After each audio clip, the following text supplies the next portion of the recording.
Rohit Gupta, CFO at Zee Entertainment, joins in on the show right now to analyze how their quarter went by. Rohit, hi.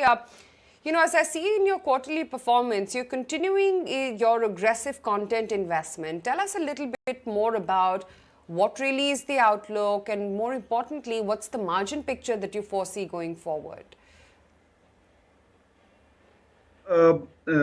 We have been investing in good content and both in digital and in key markets in linear, and that has helped us on the digital side and linear side as well. We have also been investing in technology, and improving the platform on digital side.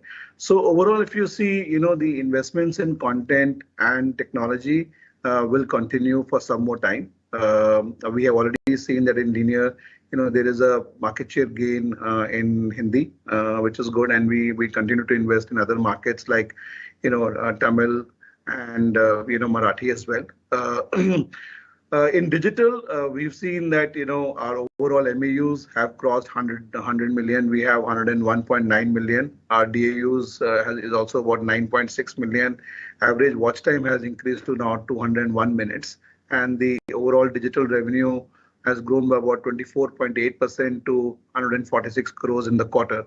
So these are strong matrices, for digital business, and this is on the back of continued investments in content and technology.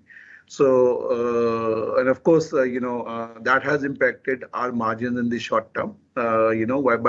We will see some amount of investments going in especially in digital in the coming few quarters. Rohit, wanted to understand how is it that you see the subscription revenues panning forward from here? And more importantly, what do you think is going to really aid digital revenues going forward? So, of course, subscription revenues, as you all know, there is a pricing embargo. And we are all hoping that, once this pricing embargo is removed and we are able to price the channels, that will help us in the overall subscription revenues. And, the implementation is expected from the next year, April of 23, FY23. So once that happens, maybe there will be a disruption of 1 to 2 quarters, but post that we should see subscription revenues growing by a healthy margin as we have seen in the past. Ad revenues, like I said, there is a bit of as far as FMCG is concerned, we've seen that there's a little bit of cut in the advertising side, but we've seen other sectors like e-commerce, like technology, BFSI and auto grow. And overall, on a long-term basis, I expect the advertising revenues should again, start growing. So ad revenues will recover going forward. Rohit, I want to also understand, because Zee has been in the news of late, what is happening with respect to the agreement with Sony Pictures Network? How do you see things shaping up on that front with all the necessary approvals coming through? So as far as our merger process is concerned, we inked the definitive agreements in December of 21. And we have, the entire regulatory process is, now ongoing. We filed the approval with the, stock exchanges, and that approval should come in. We will be filing the, approvals with the Competition Commission very soon.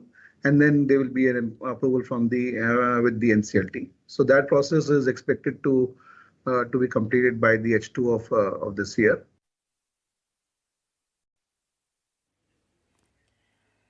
Good morning, Mr. Gupta. This is Nayanthara. So that's, of course, a very important update as far as the deal with Sony goes. Now, the other update the markets will want to know is what is the status when it comes to Access Finance, what had happened with the legal notice, etc., and your response?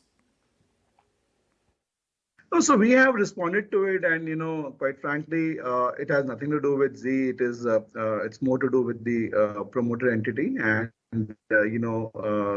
the SL Group has already, responded to that.